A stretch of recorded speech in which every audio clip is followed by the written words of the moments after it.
Joining us in the trenches today, not only a great young player for the Cincinnati Bengals, but one of the great young players in the National Football League. And of course, you're in the trenches with Dave Lapham, brought to you by First Star Logistics, coming to you from our studios as always. And I'm talking about Cam Taylor-Britt. I'm going to talk about his 2 interceptions, the pick 6, his first NFL touchdown, some of the great receivers he's played against already in the course of his time in the National Football League.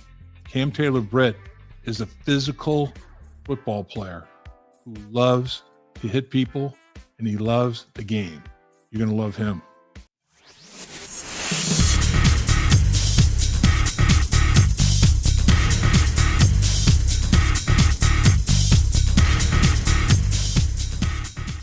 Thanks for joining us in the trenches with Dave Lapham, brought to you by First Star Logistics. And as always, we are in our studios and glad to be here. And we're excited to be here with a guy that is playing great football for the Cincinnati Bengals. No other way to put it. He has been probably as consistently outstanding a performer as they've had, and that's cornerback Cam Taylor-Britt. Welcome, sir. Man, thank you for having me. What's up with it? So, how about the season you're having? 2 interceptions, which is tied for 9th most in the National Football League, but not only interceptions. One of them is a pick 6. You take it to the house, a defensive score. That's not something that happens on a regular basis. The other one, you returned 24 yards, and offense couldn't really get anything done. 3 straight incompletions, but McPherson hits a 52-yard field goal. So you basically, by getting up and being heads up and returning it, 2.5 first downs the offense didn't have to worry about, gave the Bengals a field goal. So your 2 interceptions have directly, by your performance, led to 10 points for your football team. What do you think about that, my man? Man, that's what it's all about, honestly, man. Getting the offense the ball back, in every situation possible. Just taking it off. The hitting yards always matter. Whether it's a punt, the kickoff return, whether they get a good return or not, everything matters, So, just being, heads up and ready to, play ball. Take me through the 2 interceptions. The 11-yard pick 6, you made an unbelievable adjustment to the football. I mean, that thing was hot, man. That thing was coming in there with a lot of heat, but put your hand up. I mean, you got some big old hands on you, Cam Taylor-Britt. How big is your hand from the index finger, the tip of your index finger to your thumb? Maybe like 9, 11, wow. 10, 1, maybe somewhere around there. So you don't drop anything when it comes those suction cups, man. Those big old hands are getting it done, aren't they? And take us through that pick, that interception. What do you remember, and how did it unfold for you? And basically, just disguising the defense, man. Just like Lou Anarumo, head man, he loves to do. He doesn't like showing a lot. What we're gonna do, especially during the play with quarterbacks that are very experienced. Like Dobbs was. He hasn't had a lot of playing time, but most definitely he's experienced. So, I just didn't want to show the defense that we're in, and especially with Mike, showing his blitz. Everybody think Mike Hilton is coming. So it's an alert for the offense. And once he showed it, man, everything just played out how it's supposed to, just like we saw it on film. They seen Mike coming hot. They changed the route, and they had a slant by Hollywood Brown, and I just felt to squeeze it. I didn't feel like he was going vertical, going to beat me vertical. So, I just squeezed it. And, made a play. Unbelievable play. And then you take it to the house. What was that like, scoring your first NFL touchdown? Man, it was wonderful. I don't think I have words for it. It just happened so fast. And, you're right back on the field. So, you have to hurry up and get that back out of your head because you got to go do it again. But, man, just in that moment, that's what you dreamed of, scoring an NFL touchdown, and, to do that and help the team win is something that, is always great. That's something that I think is a trait of yours that is invaluable at the cornerback position. Thank you. Is get over the good and get over the bad, compartmentalize everything. I mean, you have an unbelievable ability. If you make a great play, or somebody makes a play, and everybody's going to make plays. Everybody gets paid in the NFL, but you just move on, man. I mean, that's a gift. How do you do that? Play quarterback, man. I believe one of the hardest positions, just like corner. and you have to. Like I said, I believe in another interview, when you're a quarterback, you may throw for 4 touchdowns and still lose the game with no interceptions and everything, but it's your fault, so therefore you have to, brush that off your shoulder and then, move on because you got next week to play and just not even next week, but think about next play. You may mess up on the next play thinking about that last play. And then now, you have a bigger problem. So, don't want to create problems with problems, just, forget it and, move on. So your second interception against Seattle, DK Metcalf and you were just having a good old one going on all game long, and you get that big diving interception and jump to your feet and off you go to the races. Take us through that play, that whole dynamic. What took place there? I knew DK, me and him, going at it the whole game, but he gave me a different release. I got the release one time in the game before, and I didn't get the ball thrown, and I still undercut it. And Geno didn't throw at that time, so the second time he actually threw it. But I think DK stopped running the route. Once I seen the inside release, I felt that he doesn't run too many routes like that. He has a small route tree, I'd say. So I just went and undercut it, just played ball, and he actually threw it. Just go make a play. The ball's in the air. I need it. Man, DK, that's a big dude, 6'4", every bit of 235. It looks like. I mean, he's a physical specimen. But man, your teammates, that's what they talk about with you. Cam Taylor-Britt, man, first word that comes out of their mouth, physical. I mean, you're not going to give an inch to anybody, no matter how big or whatever. And what kind of dialogue was going on between you two guys? Or can you repeat some of it, or is it all unrepeatable? I think my part is unrepeatable because it gets real bad on Juice Island, I'd say. I think that's why they don't mic me up, being honest. But no, my energy is there all the time, man. I'm very uplifting, but, just across in the field of play, man, is there's no friends, man. And that's how I kind of play the game. I always kind of put it like, I believe my mom could attest to this. I won't be on your highlight tape. I think that's kind of how a lot of people, a lot of football players look at it, when it's come to competing, man. You won't get the best of me. And no matter, the name or, what they've done before, I just feel like, once I'm in the field of play, you have to, see me.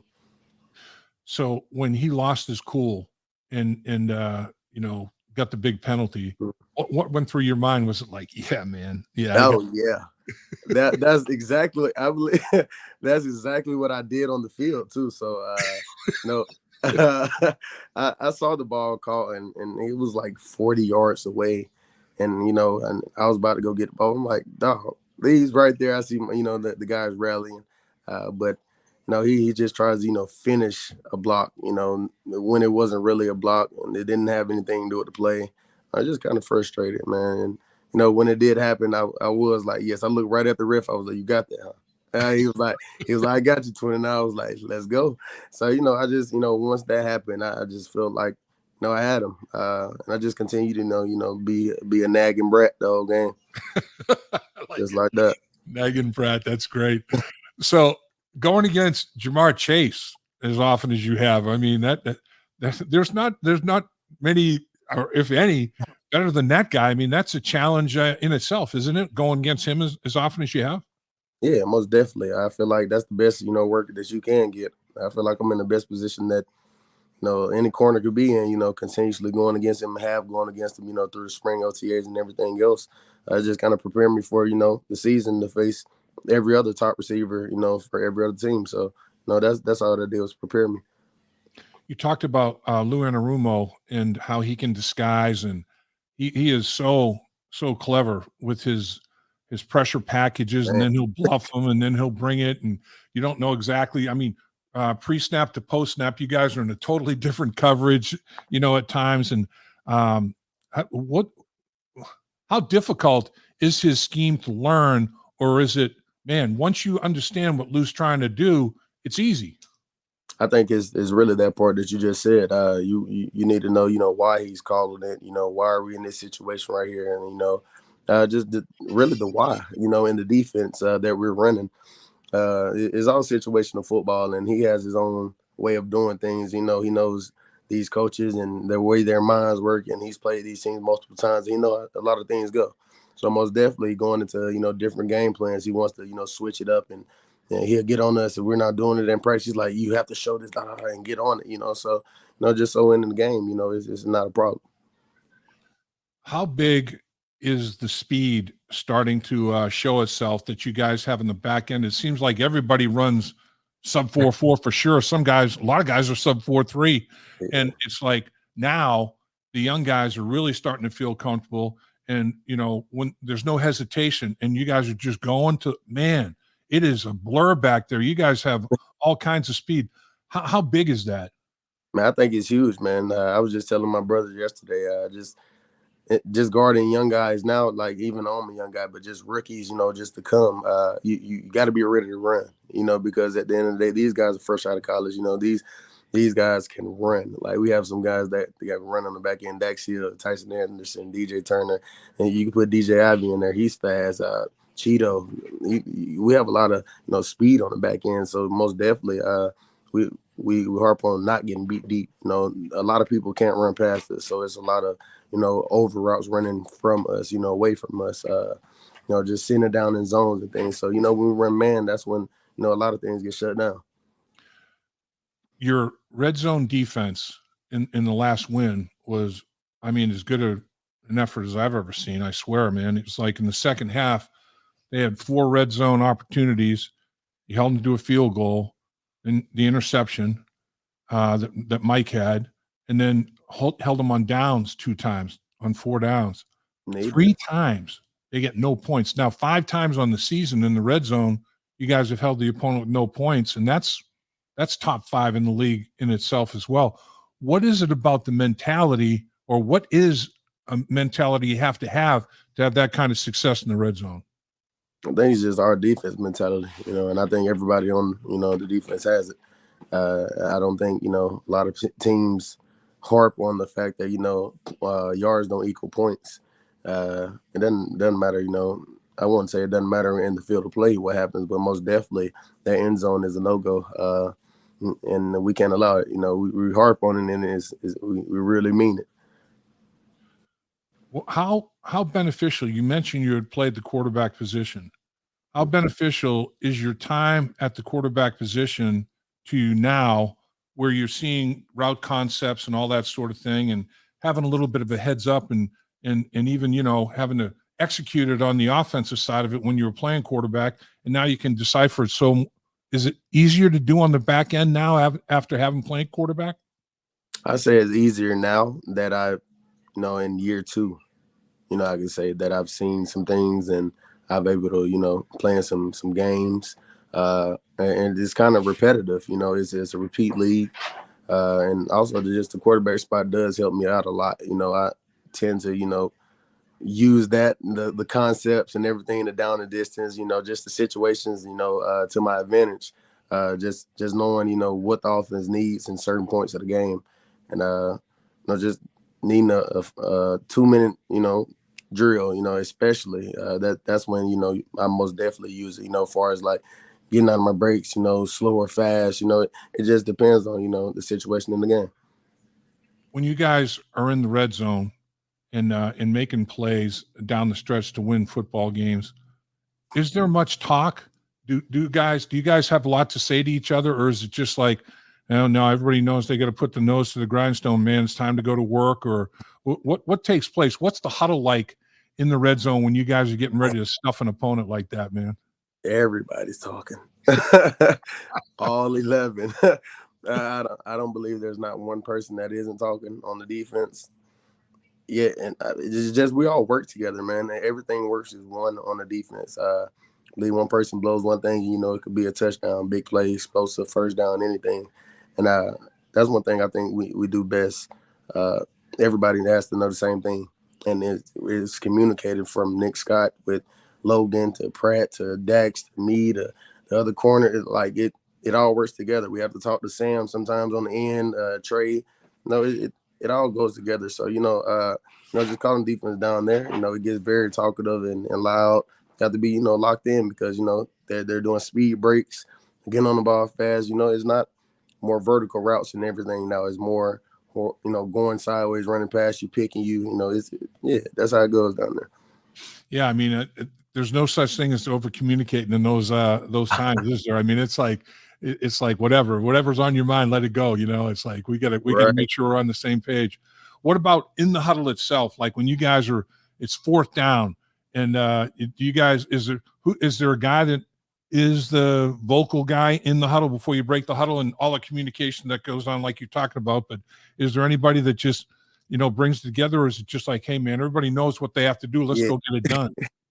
I think it's just, man, I'll tell you again, man, I think everybody is just, we know what it is. Yeah. And I think we're all talking until, Logan gives us, our call.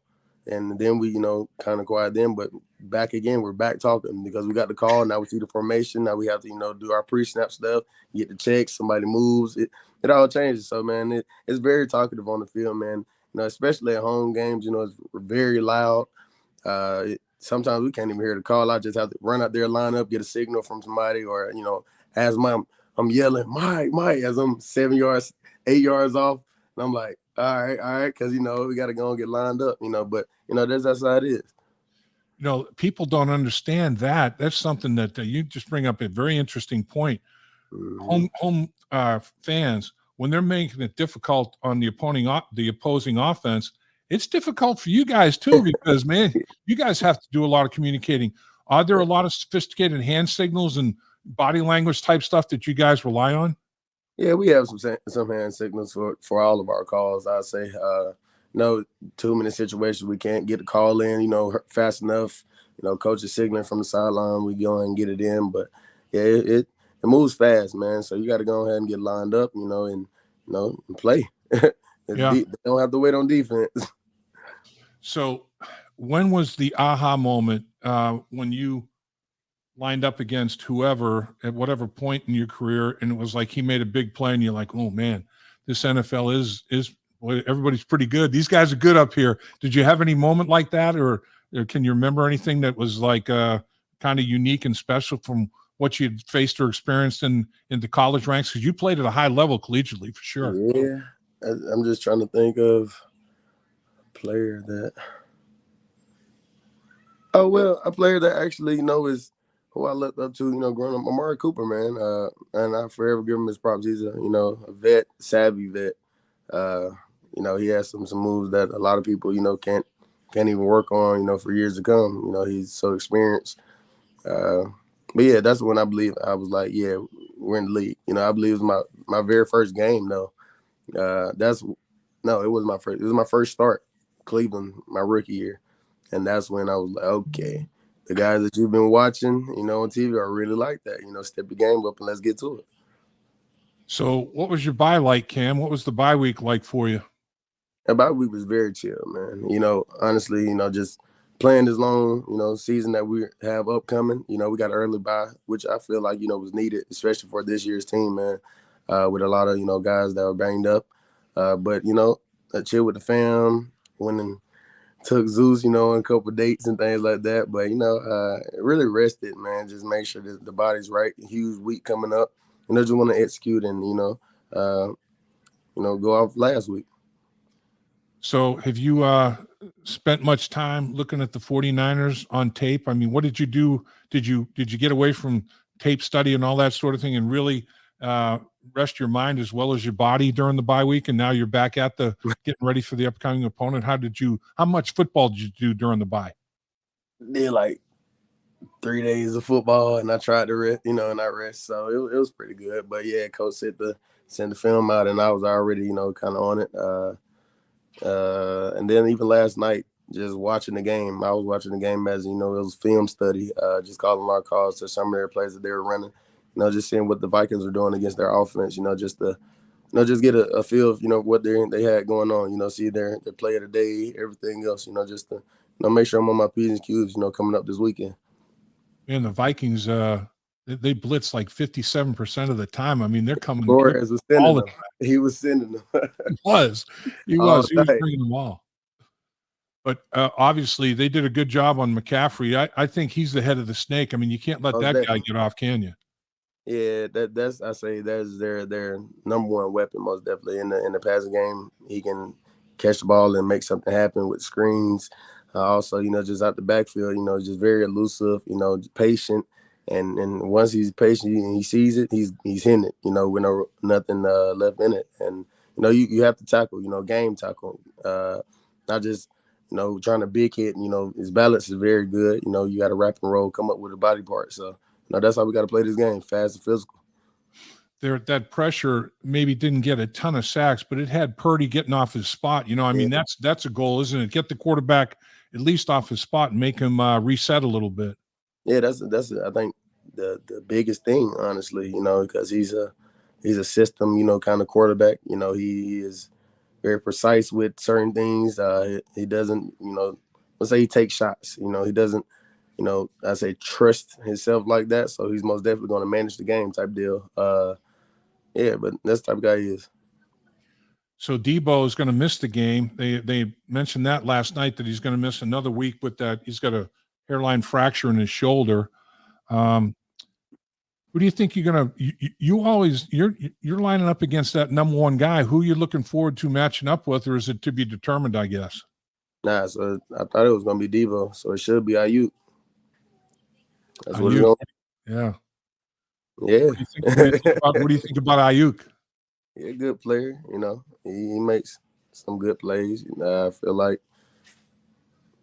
just to see this week. That's all I'm gonna say about it. I can't talk about my matchup because it. Yeah, I hear you.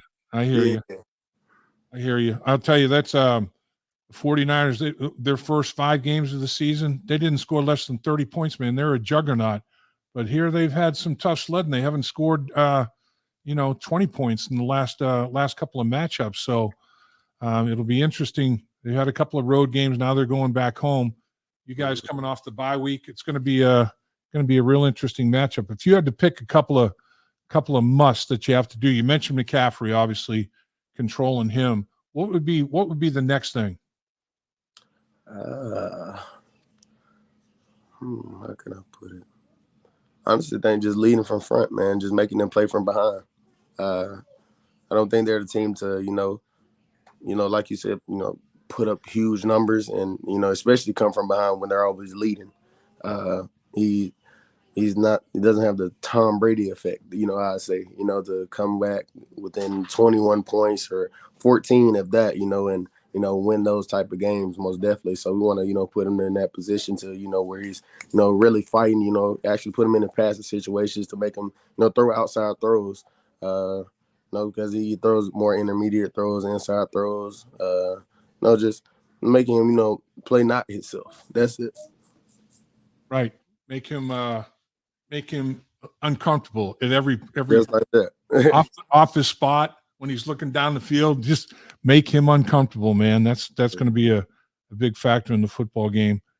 So, man, 11 games to go. You're dug out of the hole, 3-3 now. You get your quarterback is as healthy as he's been. I'm sure they're going to even have more wrinkles offensively in their game plan. Yep. But playing with a lead, in my mind, playing with the lead is the biggest thing at any level, because it changes play calling and what you're going to do at all 3 phases, man. I mean, playing with the lead, there's no substitute for it. At all. You were absolutely right, man. I feel like that's the biggest thing in sports as well.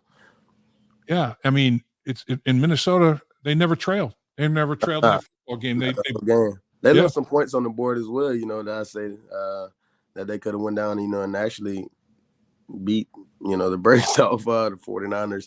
They were down, the red zone like 3 times and, just couldn't execute. I had to lead with a field goal, 2 times, I believe. And, we got to execute on those plays, Well, Cam, I want to thank you. I know off days are valuable, and you spend some time with us is greatly appreciated. I know the fans that are checking this out are extremely excited about you and what you bring to the table, man. And I will say, and all your teammates say it, you are the energy guy, man. You bring it every single day, not just games. I'm talking practice. Like practice. And it is always gonna be like that. When it's not, come wake me up, man. Yeah. You're the best. Thanks for your time, man. Thank you for having me. Dave Lapham here, and every day I am grateful for my experience to have played professional football. As a player, I realized self-motivation, leadership, and appreciating your teammates are key. At First Star Logistics, you can use those same attributes to create the life you want for you and your family. Build your future by working hard like I did. You'll see results both on and off the field. Call First Star Logistics today and be part of our winning team. Opportunity knocking.